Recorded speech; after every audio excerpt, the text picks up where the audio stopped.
دیکھیے کسی کو گناہوں پر آمادہ کرنے کے لیے شیطان کے پاس 3 ہی راستے ہیں، وہ 3 ہی طریقے استعمال کرتا ہے، چوتھا طریقہ نہیں ہے۔ یا تو شیطان براہ راست آپ پر حملہ کرے گا، یا نفس کے ذریعے آپ پر حملہ کرے گا، یا آپ کی بری صحبت کے ذریعے آپ پر حملہ کرے گا۔ دیکھیے آپ اپنے دوستوں کے ساتھ بازار میں جا رہے ہیں اور اچانک سڑک کے اس پار آپ کی نظر ایک عورت پر پڑتی ہے، آپ اللہ جل وعلا کے خوف سے اپنی نظریں جھکا لیتے ہیں۔ اب شیطان آپ کو بہکانے کے لیے ان 3 طریقوں میں سے ایک طریقہ اختیار کرے گا۔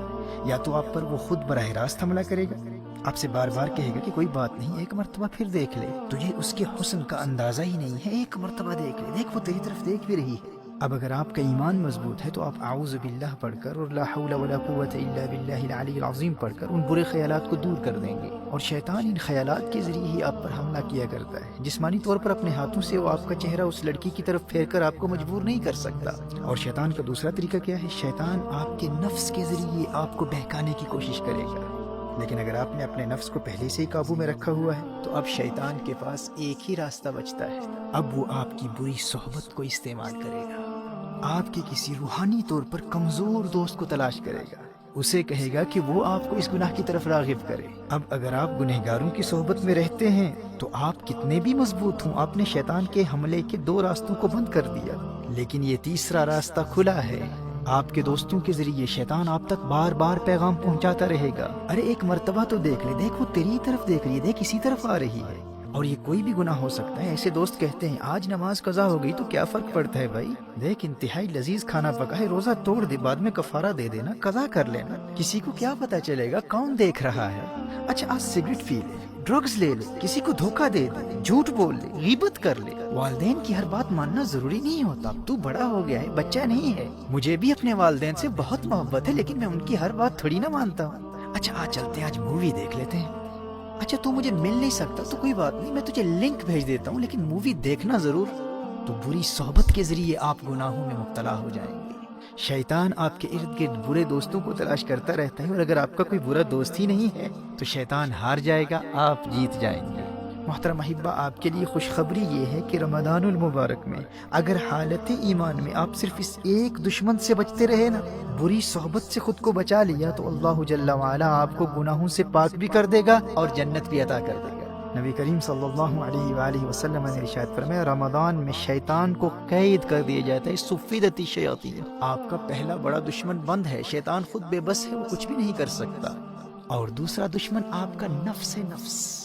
نبی کریم صلی اللہ علیہ وآلہ وسلم نے نفس کو قابو کرنے کا جو طریقہ بتایا ہے وہ بھوک اور پیاس ہے، وہ روزہ ہے۔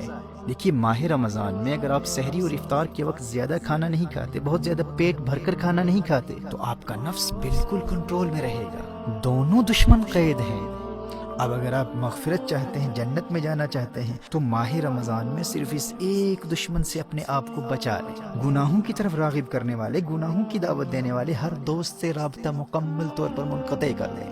برے دوستوں کو بتلا دیں، کیا دیکھتے نہیں کتنے ہنستے کھیلتے نوجوان ماہ رمضان سے قبل ہی موت کا شکار ہو چکے ہیں۔ جانے آئندہ رمضان تک یہ زندگی وفا کرے نہ کرے، میں زندہ بھی ہوں یا نہ ہوں، میں تمہارے لیے سب کچھ کر سکتا ہوں، لیکن اپنی آخرت کا سودا نہیں کر سکتا۔ رمضان المبارک میں مجھ سے ملنے کے بارے میں سوچنا بھی نہ۔ محترم احبہ، اگر مغفرت چاہتے ہیں تو کم از کم رمضان المبارک میں ایسے تمام دوستوں سے مکمل دوری اختیار کر لیجیے۔ اگر اپنا نمبر چینج کرنا پڑے تو کر دیں، سم کارڈ پھینکنا پڑے تو پھینک دیں، اور الیاذ باللہ اگر کسی غیر محرم لڑکی کا نمبر آپ کے فون میں ہے تو فوراً بلاک کر دیں۔ سوشل میڈیا پر، ٹویٹر پر، انسٹاگرام پر، فیس بک پر انفرینڈ کر دیں۔ شیطان کے براہ راست حملوں کا سلسلہ بند ہے، اور بھوک اور پیاس کے ذریعے، روزے کے ذریعے نفس بھی قابو میں، بس ایک ہی راستہ کھلا ہے، وہ بری صحبت کا ہے۔ میں دعوے سے کہہ سکتا ہوں میرے دوست، اگر تو نے صرف اس ایک دشمن کا راستہ بند کر دیا تو رمضان المبارک تجھے جنتی بنا دے گا۔ شیطان کے پاس فقط 3 ہتھیار ہیں، 2 بند ہیں، ایک کو تو نے بند کرنا ہے۔ اور یاد رکھنا، دور حاضر میں بری صحبت صرف انسان ہی نہیں ہے، T V, internet, smart phones اور سوشل میڈیا کا غلط استعمال، یہ تمام بیڈ کمپنی ہے۔ اور اگر مجبوری میں اسکول کے کام کے لیے، ہوم ورک کے لیے، کالج اور یونیورسٹی کے اسائنمنٹس کے لیے، یا بزنس کے کسی کام کے لیے انٹرنیٹ کا استعمال کرنا ضروری ہے، تو اپنے پی سی کو، اپنے کمپیوٹر کو یا لیپ ٹاپ کو اپنے لیونگ روم میں استعمال کرنے کے لیے خود کو پابند کر لے کہ اگر تو فون پر بھی انٹرنیٹ کا استعمال کرے گا تو اس کمرے میں کرے گا جہاں تیرے والدین موجود ہیں، تیرے بھائی بہن موجود ہیں، تاکہ ان کی موجودگی تجھے انٹرنیٹ پر مختلف قسم کی برائی پر مشتمل شرمناک مٹیریل یا بری سائٹس پر جانے سے بچائے رکھے۔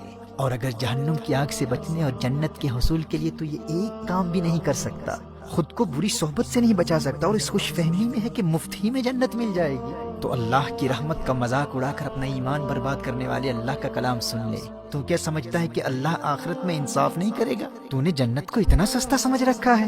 اللہ قرآن میں ارشاد فرماتا ہے، ام حسب الذین اجترحوا السیئات ان نجعلهم كالذین آمنوا وعملوا الصالحات سواء محیاهم ومماتهم ساء ما يحکمون۔